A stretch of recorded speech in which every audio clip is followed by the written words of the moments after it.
என்னப்பா உங்க எல்லாருக்கும் கிடைச்சிருக்கும் அப்படின்னு சொல்லிட்டு நினைக்கிறேன். எல்லாரும் ரொம்ப குஷியா தானே இருக்கீங்க? எத பத்தி பேசுறேன் அப்படின்னு சொல்லிட்டு கண்டிப்பா டைட்டில் பார்க்கும்போது தெரிஞ்சிருக்கும். சரி, ஓகே.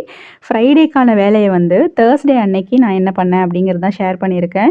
எப்பவுமே வந்து ஃப்ரைடே அன்னைக்கு வீடு கிளீன் பண்றது, மாப் போடுறது இந்த மாரி வேலை எதுவுமே நான் பண்ண மாட்டேன்.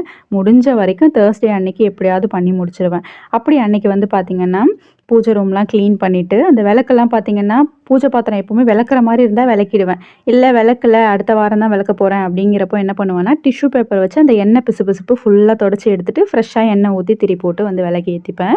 பூஜை ரூம்ல போட்டிருந்த அந்த கோலம் எல்லாம் கலைச்சிட்டு, ஃபுல்லா கிளீன் பண்ணி, புதுசா கோலம் போட்டாச்சு. அப்புறம் வீட்ட ஃபுல்லா பெருக்கிட்டு, மாப் போட்டு முடிச்சதுக்கப்புறம், அருகாலும் நல்லா கிளீன் பண்ணிட்டு, மஞ்சள் குங்குமம்லாம் வச்சு, கோலம் அழகா போட்டு முடிச்சாச்சு. இந்த வேலையெல்லாம் முடிச்சுட்டு, எப்பவும் ரெகுலரா பண்ற வேலை செடிக்கு தண்ணி ஊத்துறது. செடிக்கு தண்ணி ஊத்துறது எந்த அளவுக்கு நம்ம விடுறோமோ, அப்பதான் செடி வந்து நல்லா வளரும் அப்படின்றதுனாலே இப்பலாம் 2 வேளையும் நல்லா வந்து தண்ணி விடுறோம்.